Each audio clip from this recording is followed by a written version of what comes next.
Welcome to our program. I am Kamalayan. Ako po si Tato Malay at tayo magkakasama na naman sa isang oras ng talakayan sa magandang mga pag-uusap o mga bagay na kailangan natin maintindihan.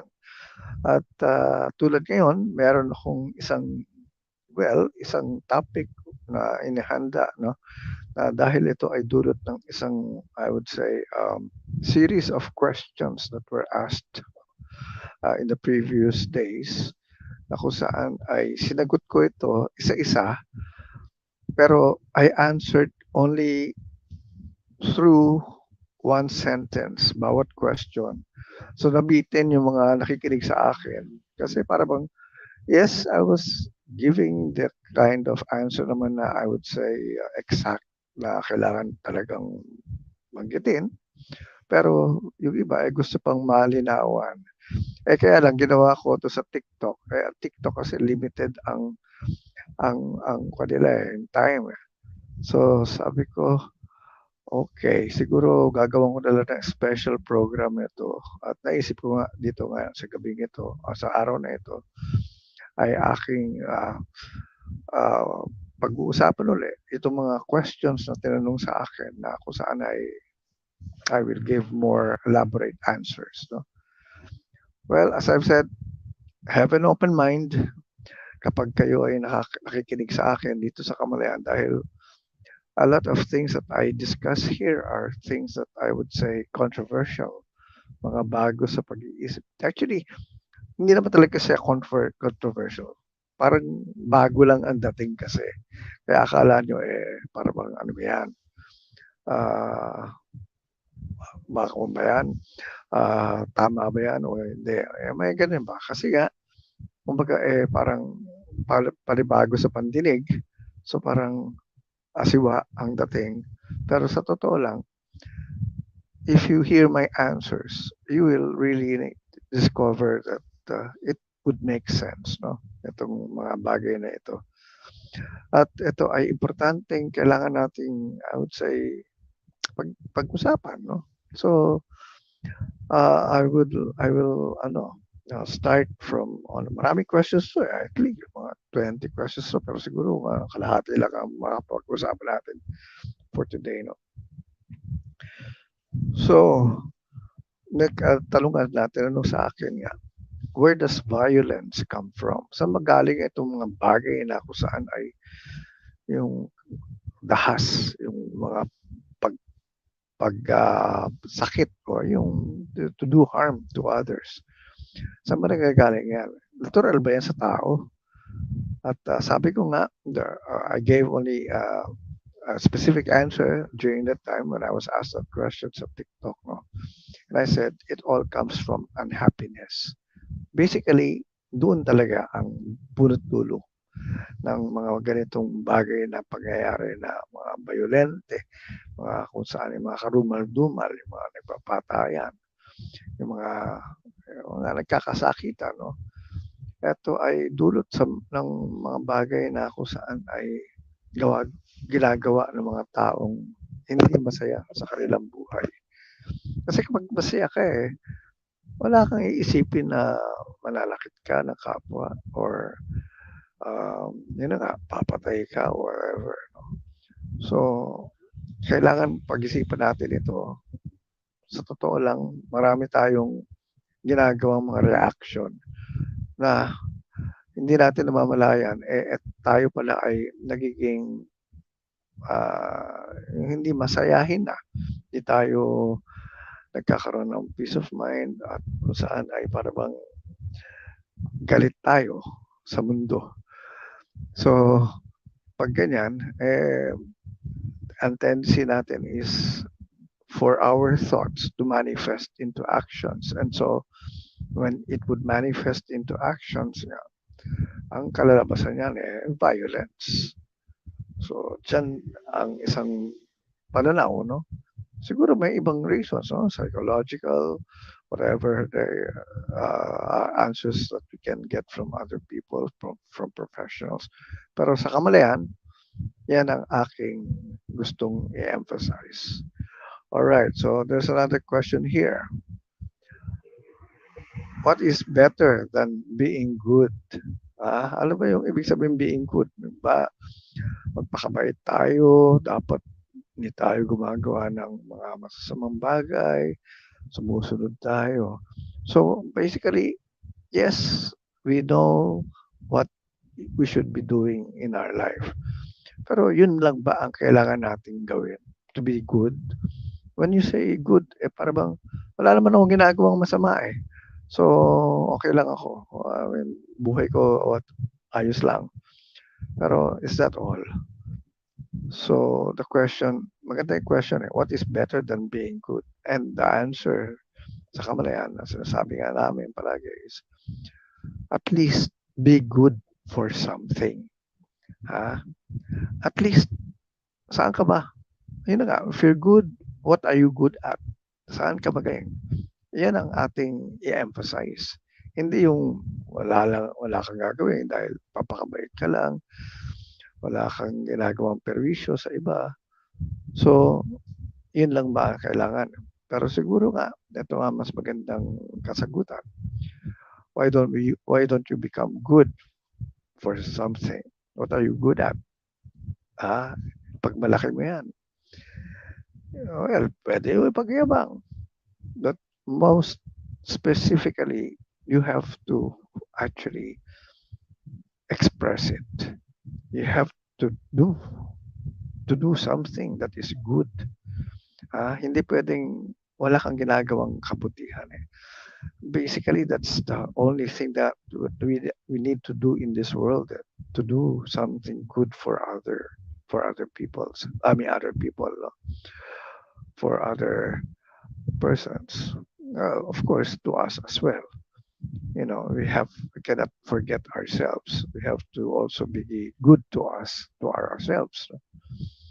Otherwise, abusuhin na naman natin ang katawan natin. No? So, diyan natin nakikita that we really need to be good for something. Okay, so another question here was asked, what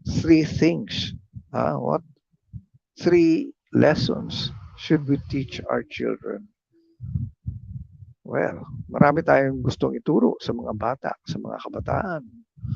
Pero there are specific lessons that we need to really teach, which are not being taught in schools, or not even in church, or not even in the family. No? Kadalasan tayo ay napapabayaan natin itong mga lessons na ito na hindi natin nabibigyan ng pansin. Okay, what are these lessons? Number one, teach them how to love. Importante yan. Matutong magmahal ang isang tao. Hindi lang yung pagmamahal lang, yung sinasabi nga natin na conditional love na, di ba kadalasan ng mga parents, gano'n ang ginagawa eh. Ay, mommy doesn't love you anymore. You're bad kasi. Di ba? Parang nagiging conditional. So, ang bata natututo ng ibang klaseng love. Imbis na unconditional love yung natututunan.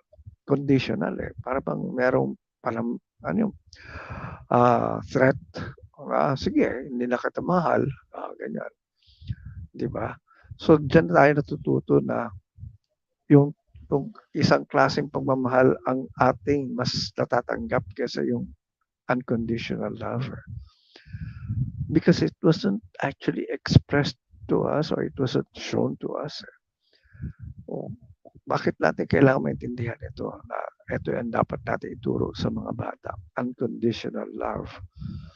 Dahil, alam mo ang mga bata, kapag talaga sila ay nakakaramdam ng sila ay buong puso na minamahal ng kanilang mga kamag-anak, mga magulang, dyan tayo nagkakaroon ng magandang I would say pakiramdam, no? Palanaw sa buhay.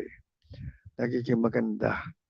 Hindi yung parang natatakot tayo dahil yun na nga, pag hindi natin na-feel yung love nila, para bang, wow, Sino pa magmamahal sa akin kung itong mga aking kamag-anak hindi ako mahal. So para bang tayo ay nagkakaroon ng insecurities, inferiority.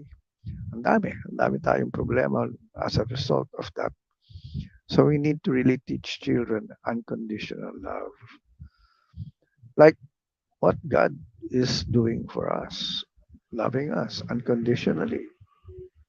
Sabi nga hindi ba God ano yan, nagagalit sa atin? Hindi. Yung iba, mamaya, meron akong isang question dito na kasunod dyan. Hindi, mamaya. Um, ano ba yun? Sige, mamaya ka natin pag-usapan yan kasi I would reserve that later on, yung aspect na yan. So, we should teach children how to love unconditionally. And then we have to teach them how to be oneself, self-awareness. Yan ang hindi tinuro sa atin Sa eskwelahan hindi tinuro sa atin yan Binago tayo Binago ang personalidad natin Binago ang pagkatao natin Sinabi sa atin, kailangan para maging successful kayo, eto kailangan ang gagawin ninyo. Hindi pwede yung gusto mo. Hindi pwede yung style mo. Kailangan ganito ka. So tayo ay sumunod. At when we actually mastered what they wanted us to be able to have, I mean, that kind of a personality, hindi tayo pala naging masaya. Kasi hindi tayo yun Hindi tayo totoo. Hindi tayo naging totoo sa sarili natin. That's why we see a lot of problematic people who actually are confused. They don't know what they want. They don't know who they are because they were not taught what they're supposed to learn in terms of being aware of who they are. So yan ang isang bagay na kailangan natin talagang ituro sa mga bata. Self-awareness. Learn to know who you are. Everything that would make you happy, find out. Anything that you don't like, you have to also be able to know them, no? Para at least ay iwasan natin. Kasi ang mga nangyayari sa atin hindi natin alam kung ano yung gusto natin. Hindi rin natin alam kung ano yung magpapasaya sa atin. Kaya nga, ang gulo ng buhay natin Ang dami natin gustong gawin pero hindi natin alam kung bakit natin ginagawa yun.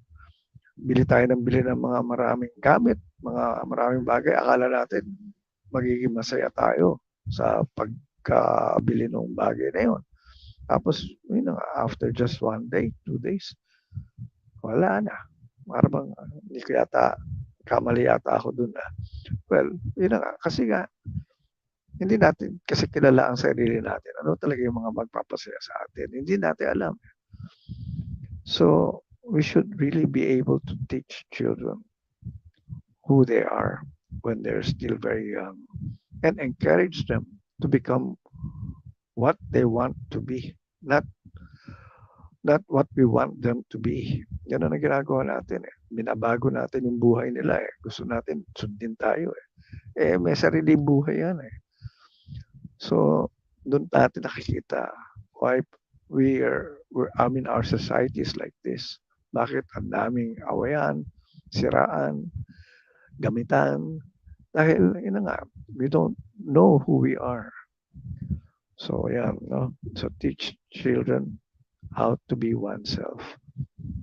Another one is teach them to be thinking positively. I mean, be an optimist. Before I used to be a president of a group called the Optimist Club. Meron kami yung Optimist Creed. I mean, yung Optimist Creed, nakikita niyo yan sa social media, no? So basically, these are things that we need to really teach our children to become positive in life, to be positive in our outlook, to be positive in any decision that you want to make. Talagang confident tayo. So, maganda kapag tayo ay naituro naturuan ng ganyang klaseng pananaw na kung saan ay mas nalalaman natin na may choice pala tayo. Kasi you can choose to be positive and you can choose to be negative. So why don't you choose being positive? But if you don't know what being positive is, well, yun na nga, dapat ituro natin sa mga bata. So, yun. Those are the three things we should teach our children. And of course, another one is, yun na, importante ito. Dahil sa kamalayan, ito yung talagang ina-emphasize ko. No? Well, actually, hindi lang tatlo yan. Marami yan eh. Kaya lang,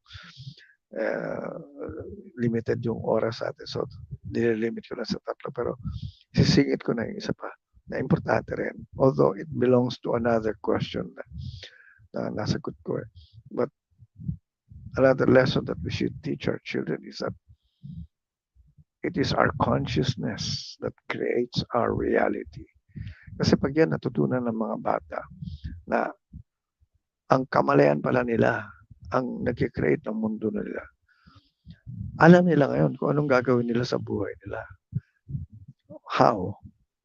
Because when you say it is your consciousness that creates your reality, ibig sabihin yan, it is your beliefs, your thoughts, your feelings, everything about you, your programming, your habits, they form, they're all part of your consciousness.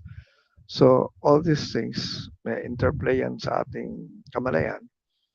At kung ano yung lumalabas sa ating realidad is a combination of all these things that we are thinking of, or, yung iniisip natin o yung mga nararamdaman natin sa kalooban natin. So kapag hindi maganda yung nakikita natin sa mundo natin, that means there is something wrong with our kamalayan or consciousness.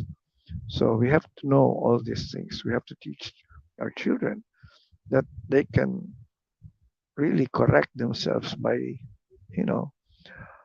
knowing exactly what their beliefs are, what beliefs to change if their beliefs are not working for them, their habits, their programming.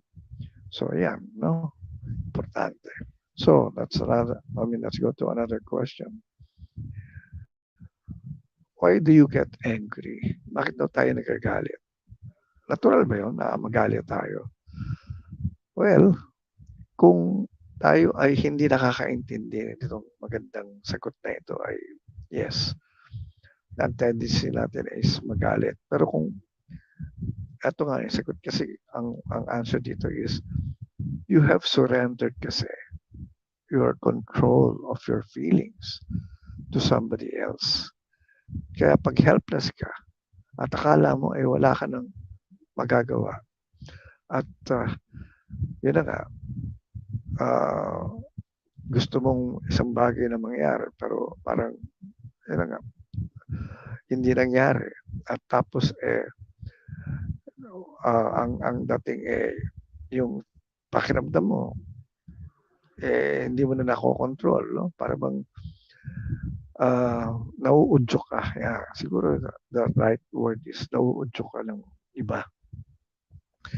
Imbis na nakokontrol mo yung feelings mo, nagre-react ka at konsentidor ka sa nangyayari. So, basically, na-aggravate. So, palala ng palala. Yung galit ay lalong nagiging matindi. So, sino ang mayroong kasalanan? Ikaw. Dahil pinabayaan mo sarili mo to be out of control. When in fact, ikaw ang may control yan. Kung ikaw sa umpisa pa lang para bang hindi mo na pinansin, sinabi mo na, okay, alam ko yan, naiunawaan ko na, huwag na tayo magtalo. Of course, hindi naman masama yung nag-argue, pero basically yung emosyon na kung saan ay nadadala ka na ng galit at yung parang wala ka na sa sarili mo. Yan ang hindi maganda. Because you have already let the other person control you. Hindi na ikaw ang may control sa sarili mo. Yun ang sagot doon. So, why do you get angry? Ayun, sagot. All right, so another lesson is, what spiritual lessons have I learned from extraterrestrials? Alam naman ninyo na ako ay naniniwala sa mga ET o mga extraterrestrials. At madalas kong pag-usapan dito yan sa ating programa. No? At bakit ba ako naniniwala dyan? Well, as I've said, marami na akong ginawang pag-aaral, pagsiyasat, at pag-research on these things. At even in the Bible, no? Actually, it was the Bible that uh, made me convinced. It was the one. Imagine yung Biblia. Yan ang talagang nag ano sa akin, nag-confirm na lahat pala nung binabasa ko dun sa Bible ay totoong extraterrestrial ang may gawa-gawa. So, di ba? I mean, yung from the heaven. Kasi, how do you look at it? Kasi ang pinalabas sa atin ay I would say, isang picture of how these angels would come from heaven and go to earth and somehow ganun. And yun na nga, isa pang nangyari na yung Elohim na inattribute natin to our God. Eh pag binabasa ko yung mga passages sa Bible, sabi ko, bakit ganito yung God ng Bible? Nagagalit, gustong pumatay, gustong i-wipe out ang buong uh, sanlibutan namin, yung mga tao sa lahat. Kaya hindi ba yung Noah's Ark? Basically, it was a form of punishment. Binaha. Tapos, pinatay lahat ng tao except, yun na nga, meron na save. And so, doon ko na nakita, sabi, anong klaseng Diyos ito? Anong klaseng mga angels ito na kung saan ay, bakit nito ang ginagawa sa tao?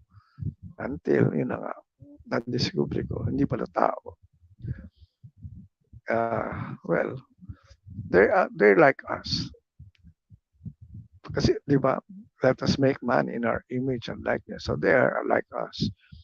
We are exactly in their image and likeness.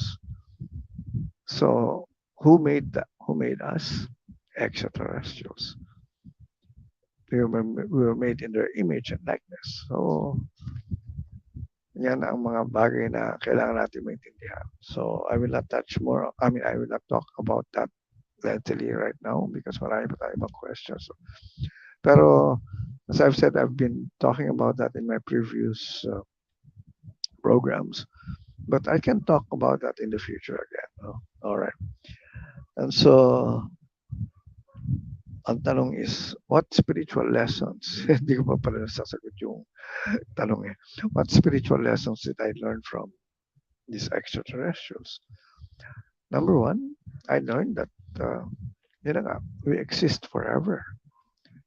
Infinite. We don't die. So, that's what they believe in. And they're highly evolved beings. They're highly spiritual. These extraterrestrials that I'm talking about, hindi ito yung mas ano sa atin, mas mababa, mas mataas sila. Highly evolved ang kanilang consciousness. That's why even their technology, they're 3,000 years ahead of us. So, doon ko pinattern yung aking gusto makitang buhay na gagawin sa mundong ito. Because sila yung peg natin, sila yung model natin. And that's why they're actually trying to, well, guide us, no? Not exactly to help us, because they cannot do anything for us. Because we were given free will. They respect that. They know that. Since we have been given free will, tayo ang may choice, tayo ang gagawa. But they can guide. We can follow them or not. Okay. A second lesson that I learned is, everything is here and now, which is basically also being said in the Bible. When si Jesus, when So Jesus asked, when Jesus was asked as to how to pray, ang sabi niya, when you pray, believe as if you have received it already. What does that mean? When you say believe as if you have received it already, that means you have it right now. So everything is already here. Everything is right now present in our life. So we have to believe that. So that's what the ETs also said. Everything is here and now. And the third one that I actually learned from them was the all is in, uh, the all is in the one, and the one is in the all. Diba? We are all connected. We are all one. We are all, I mean, God is in us. We are in God as well. So we're just one. Wag nating isipin na tayo separate. May mga religious teachings kasi that would teach that separation theology. Pero sa, talagang sa totoo lang, we are not separated. We are all one. And that's what the ETs also have emphasized. Imagine, sila yung nagtuturo nito. Tapos another one that they taught is what I learned from them is what we give is what we get. What we give out is what we get back. Karma. Basically, what you sow, you shall reap. Di ba? Ano yung binigay mo, may balik. Siksik, liglig at umaapaw pa. So, ito yung mga natutunan ko sa sa extraterrestrials. Marami pang iba. A lot that are not being taught in our religion. Because sabi nga highly evolved na sila very high in terms of their consciousness, spirituality. All right. And then here again, ito lang dito yung where I learned talaga na it is our consciousness that creates our reality. That's why I actually into Kamalayan, no? Because this is what I learned from them, 30 years ago, when I really was convinced that the ETs were real, were real. And then when I actually found out about what they were teaching, and then this was one of the teachings I learned from them, that we are given the power to create because they are creators. You know, the ETs, okay, eto na yan. Again, who created us? Yan ang magandang katanungan. As we're talking about controversial religious and spiritual questions. And question that I want to answer now is, who created us? Well, of course, everything is created by God. Everything was created by God. So, marami nang ginawa ang God. But I believe that God did not do everything in terms of isa-isa. Yung bawat, di ba, everything that you see in our earth, living things, non-living things. I mean, kung gagawin mo isa-isa yan, parang masyado kang, marami kang oras.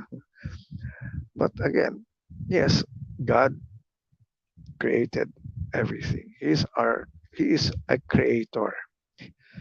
Ito I want to emphasize. For me, God is a creator. He is not my creator. Sino nag-create sa akin? Tayo as human beings. Who created us? Okay, brace yourself. Have an open mind. We were created by extraterrestrials. At nasa Bible yan.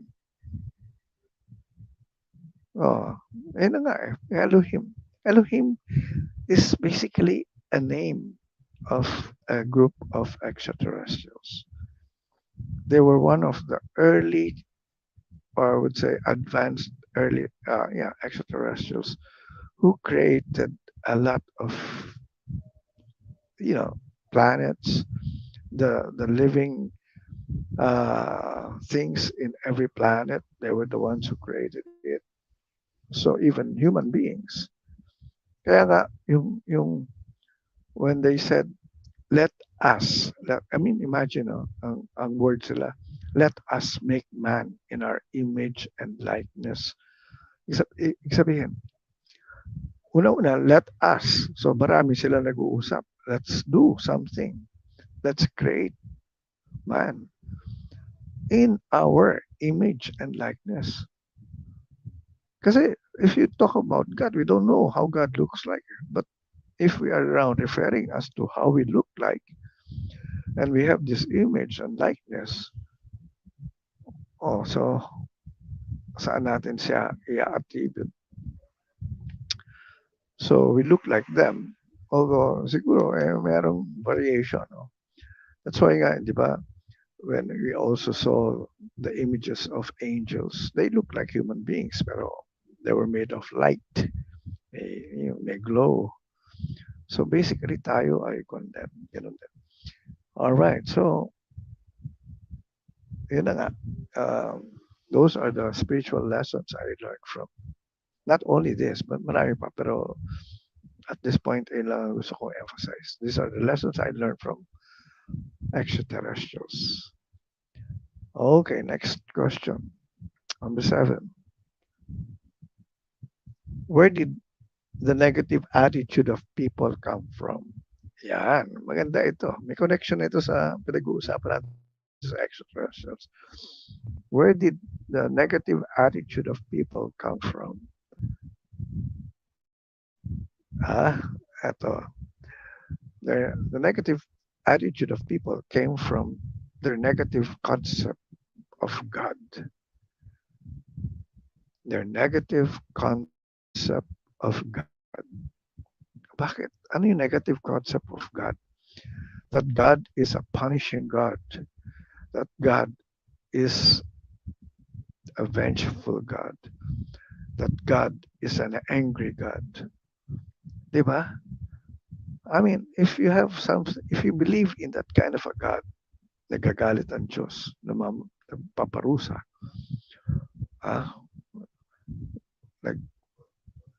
gumaganti, may hinanakit, may sama ng loob.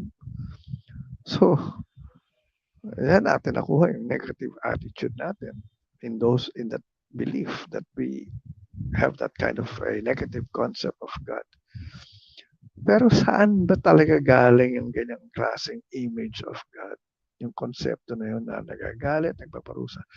Again, as I've said, if you go back to the Bible, that's why I really was able to collect everything. The Elohim that was described in the Bible, the God that they were actually saying that we should worship, that we should be of service to, na kailangan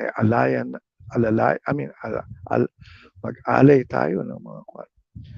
Diba? Pinakita doon, daming chapter yun na you have to do this for us, you have to build our home. Diba may, I forgot kung anong chapter lang yun sa kwan. So, doon ko nakita, hindi pala yung God na iniisip natin na almighty, omniscient, omnipresent God. That God who gives unconditional love. The kind of God that we actually was looking at pala in the Bible was an extraterrestrial that we made into a God. Kasi when they created us, ganito istorya niyan eh. Talagang, alam ko yan, pinag-aralan ko. Ang istorya nito is, when they created man, some of the members of their group were threatened, natakot, kasi they were able to create a very powerful being, tayo. Very powerful. Na kung saan natakot sila, later on, yun na nga, we would do them harm, saktan natin sila, o yun nga, i-conquer natin sila, no? Baka ganun ang mangyari. So, natakot sila. And so, doon sa yung mga istorya doon, yun na nga, na nagagalit ang Diyos na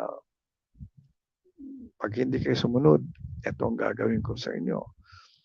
Yun na nga, because yun, parang tinatakot ang mga tao na, oy, kami ang gumawa sa inyo. Huwag nyo kaming anuhin, abusuhin o kayong maging ano sa amin. Kami kasi ang kami ang gumawa sa inyo. So you have to respect us. You have to be able to treat us like, like God. And that's what happened. And that is exactly the concept of God that we have. Na kung saan ay ito yung mga extraterrestrial beings who basically were around during that time na since kasi ang dating nila they would come from the heavens kasi nga, di ba, may UFO bababa. So parang, wow, galing sa langit. So, Diyos, ito ang ating Diyos. So, sinamba natin. Ayan. Sinamba pala natin yung extraterrestrials. But anyway, so that is exactly why we have that kind of a negative attitude. That is where it came from our negative concept of God. Pero yung God na extraterrestrial pala, not the real God that we actually should really revere or adore and, love. Okay, anyway, so let's go to the next question. How can my prayers be answered? How can my prayers be answered? Bakit ang dami kong dasal, hindi naman natutupad, hindi naman sinasagot ang Diyos? Ano pa talaga? All right. Before I answer it, I'm now talking of the real God. I mean, not the extraterrestrials. The real God that I know, who gives unconditional love. And since He loves me unconditionally, what does He do to me?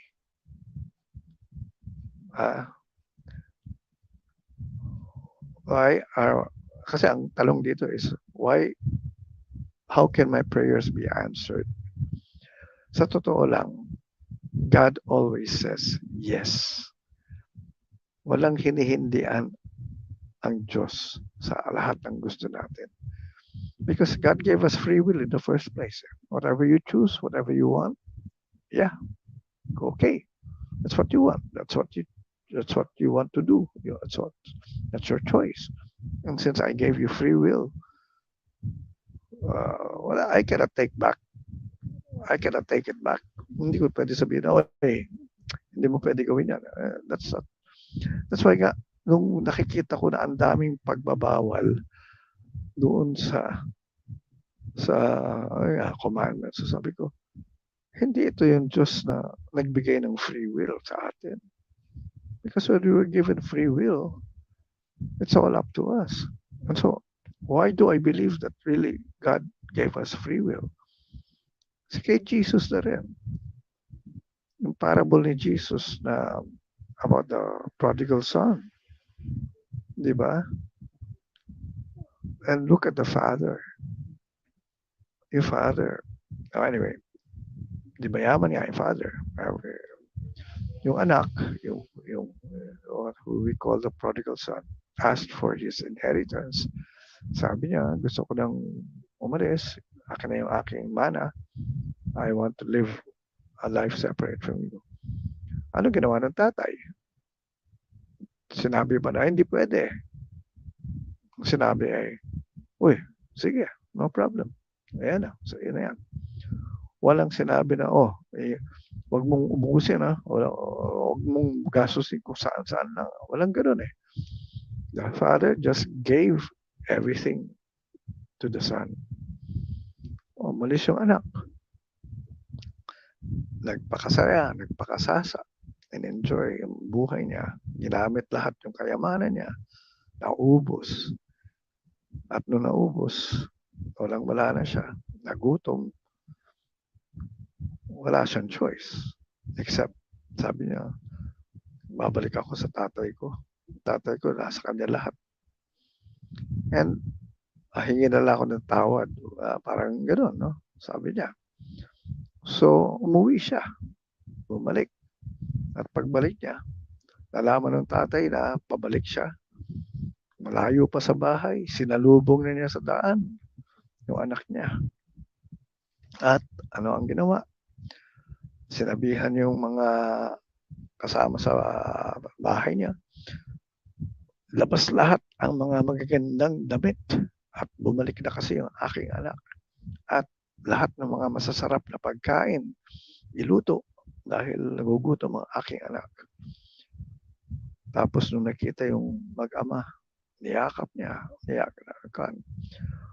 walang galit, walang sermon. Hindi sinabi na, oy, kita mo, anong ginawa mo? O yan, ikaw ang may kasalanan. Walang ganon, walang sumbat, walang sinabing mga bagay na parang paninisi or whatever, or galit. Walang ganon eh. And that is the kind of God that I believe in. God loves me so much, unconditional love. God gave me everything. God always says yes to what I want. And that's exactly what Jesus taught us through the parable of the prodigal son. So, kaya, ewan ko ba bakit iba-iba tinuturo ng religion pagdating sa ganitong ang linaw-linaw ng mga bagay. So, talagang kailangan magsarili na tayong pag-aaral kasi yung tinuturo kasi sa atin, they want to control us. They want to say na, oy, hanggang dyan ka lang. Hindi mo pwedeng gawin yung ganyan. Kasi gusto nila tayong hawakan. Kasi pag alam na nila na we can be free, we don't need them anymore. And that's what they don't like. Sa akin naman, hindi ko naman kayo pinapaalis sa reliyon nyo, kung ano man yung reliyon nyo. Walang problema dyan, yung paniniwala nyo. Akin lang is, kung nakakatulong ba o hindi. Kung hindi na nakakatulong, bakit hindi pa ninyo baguhin yung pananaw nyo? All you have to do lang naman is change your idea about what is being taught to you. Yan ang maganda sa aking nakita sa mga Hudyo. Alam niyo yung mga Hudyo, di ba? Yung sa Judaism, sa religion nila. Sa religion nila, lahat ng mga rabbi, kumbaga yung equivalent ng mga pari natin, o mga pastor, lahat ng mga yan, palaging nagbabanggaan, nagdedebate. They're talking of the same Bible, pero iba-ibang pananaw nila. Wala silang talaga sasabihin na ito yon, ito lang. Hindi, sa kanila, pabago-bago eh. They actually have that kind of a lively discussion na kung saan ay positive naman yung nila. Pero ang maganda nga dito anong buhay nila? Nakita naman natin, ang ganda ng buhay nila. Dahil hindi sila takot. They can question. Na nga tayo, are we allowed to question? We're not. We're just allowed to follow and memorize the dogmas, the teachings. Anyway, so yeah. So again, as I've said, our prayers are always answered. All you have to do is to think and believe that you have everything already, because that's what we have. That's a universal law as well. Tinuro din ng extraterrestrials. Everything is here and now. Tinuro din ni Jesus yan. So, our prayers are always answered. Now, ang tanong is, another question is, why don't I have everything that I want? Yan ang isang kailangan natin maintindihan. Yes, our prayers are always answered. But ang tanong nga, why don't I have everything that I want? Yung iba, oo, may mga madadali, nakukuha ko, pero yung iba, tagal-tagal na, wala pa rin. All right. Again, it has something to do with our consciousness. Kamalayan, again. That's why, kailangan itong kamalayan na pag-aaral ay bigyan ng talagang panahon na maunawaan. Kasi nandito ang susi ng inyong kapalaran, ang inyong kinabukasan. So, ang sabihin, etong ano natin, no? Sabi nga why are my prayers not answered? Because your consciousness does not match what you want. Ano ibig sabihin? Yung kamalayan mo, hindi tugma sa gusto mo. O anong ibig sabihin yan? Hindi ba marami sa atin mga mahihirap, no? Alam nyo, ang mga mahihirap, ang dali naman silang turuan na makaahon sila eh. Makausad o makalagpas sa kanilang kalagayan. Kaya lang, hindi nila tinatanggap yung paniniwala na pwede sila magbago. Ang tinanggap nila ay yung sa kanilang buhay ay talagang pinanganak silang mahirap at mananatili silang mahirap habang buhay. So, yun ang kamalayan nila. So, kaya pag nag-aasam sila na, Diyos ko, kailan nyo kami pabibigya? Kailan nyo kami biyayaya? Ano? Bibiyayaan. Very confusing. Kailan nyo kami bibiyayaan ng mga blessings na talagang masagana? At tanong dyan is, asaan ang kamalayan nyo? Asaan ang level ng pag-iisip nyo? Ano yung paniniwala nyo? So, baguhin mo na yung paniniwala mo, itaas mo yung antas ng kamalayan mo. Sabihin mo, maganda ang buhay mo at masaya ka sa kinalalagyan mo at hindi ka na naghihirap at babaguhin mo lahat ng mga bagay na gusto mong baguhin sa buhay mo. Magbabago yan. Kaso, nananatili tayo dyan dahil pinaniniwala tayo na ang mga mahihirap ay pupunta sa langit at ang mga mayayaman ay pupunta sa impyerno. So, ayaw na natin yumaman. Gusto na natin maging mahirap kasi gusto natin pumunta sa langit. Kasi sabi nga nila, yung mga mayayaman, layan, pupunta sa impyerno yan. So, ang tanong is, gusto mo pang yumaman? Mukhang hindi ka talaga yayaman sa ganong klaseng pag-iisip. So, kailangan baguhin. Alright. So, next question. How can I be useful? Paano ba ako maging kaayo-ayo sa iba? How can I be useful? Tama ba? Ayo kaayo-ayo.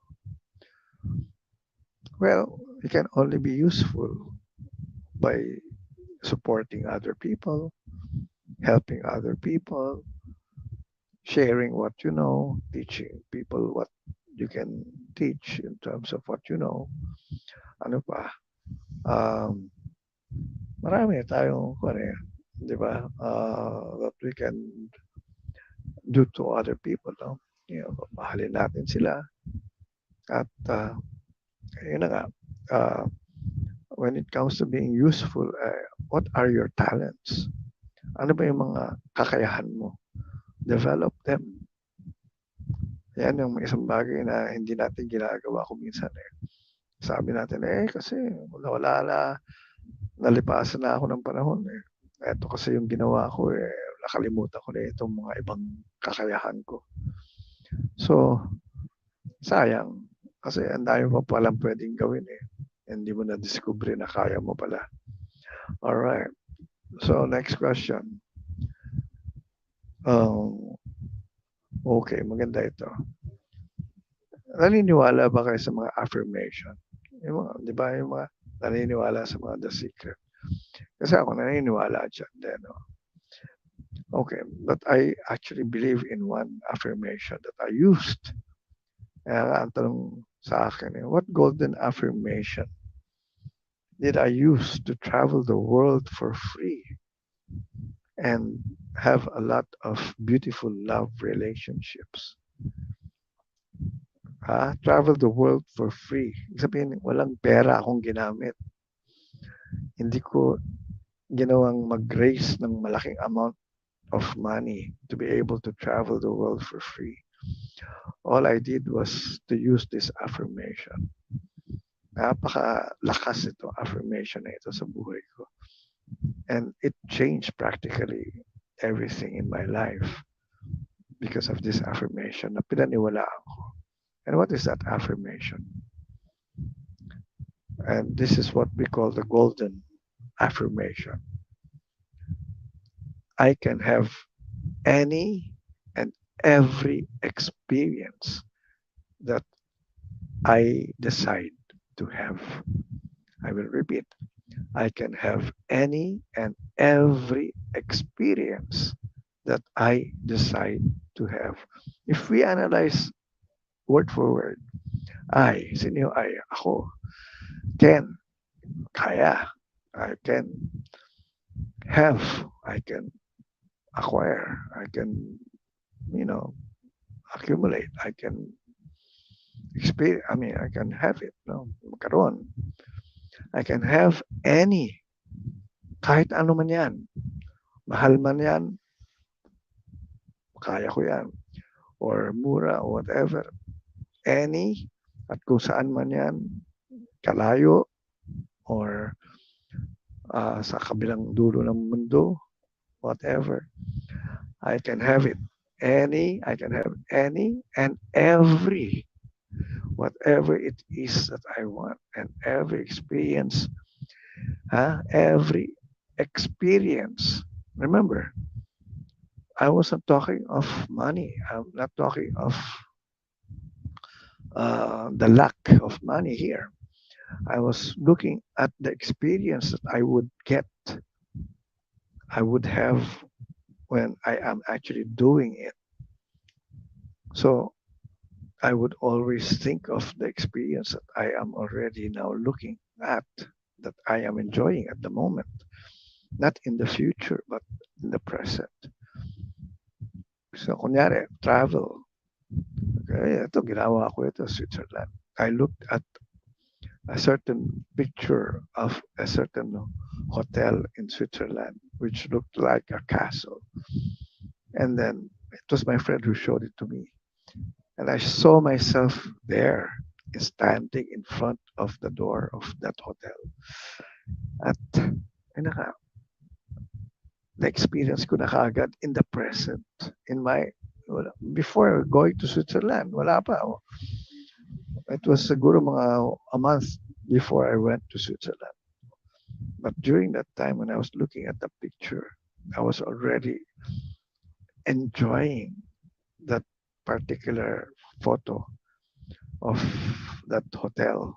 Na nandun pa rin nandun na ako na I was already looking at the place, walking around, and that's how I do these affirmations, that I can now experience it in the present. So again, as I've said, I can have, I can have any and every experience that I, that I again decide. I have to decide. I have to now choose. Ano ba talaga? Kasi kung minsan tayo wala tayong very vague yung mga bagay na gusto natin eh. Ito specific. This is what I want. This is where I want to go. I want to be here. At talaga, ito yan. Specifically. So I decide that this is what I want. So again, I can have any and every experience that I decide to have, that I will experience, that I will have. And so, ano nangyari sa buhay ko? Di, travel ako all over the world. Well, not exactly all over the world. if there are 7 continents, there are 3 continents na hindi ko pa napuntahan. The rest, yung 4, lahat. At saka, hindi lang yung sasabihin natin, pumunta ako sa Hong Kong. Although I've been to Hong Kong siguro more than 30 times. I have been to ang dami. I mean, Australia 3 times, US 3 times, Switzerland, Europe, saan pa? Germany, Hawaii, of course, US yun. I mean, US ko, I mean, I've been to several states. Hindi yung isang, ang dami ko kaibigan sa US eh. Ang tanda na nila, tumanda na sila doon eh. Pero they've never been to the places I've been to sa US. Sabi nga, puti ka pa. Nakarating ka sa mga lugar na yun. Eh kasi nga, ang problema nila, hindi nila maiwanan yung trabaho nila. Eh ako talaga, I chose to travel. Iwanan ko yung trabaho ko. Alam ko naman, makakabalik ako o makakahanap ng ibang trabaho, if ever.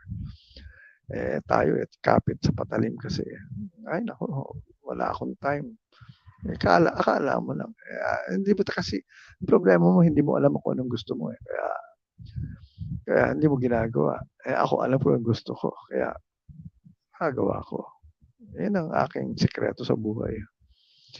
Alright, ako, wala pa tayong oras. Sundayang pa question tayo dito. So, ay, wala na. Tsaka na natin.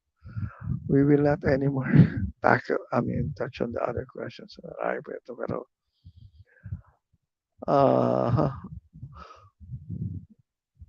okay, anyway. So, with that, ang dami na natin na pag-usapan. So, siguro ay, yun na nga, balik-balikan yung itong ating mga na-discuss dito. You will really get a lot of lessons here because of the questions that were asked.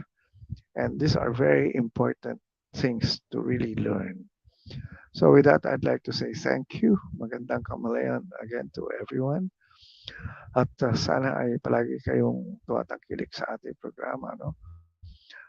Maraming salamat sa aking director dito, si Shaine. So, see you again tomorrow. Not tomorrow. Next week sa ating programang I Am Kamalayan. Ito si Tato Malay, nagsasabi sa inyong lahat. Isang magandang kamalayan.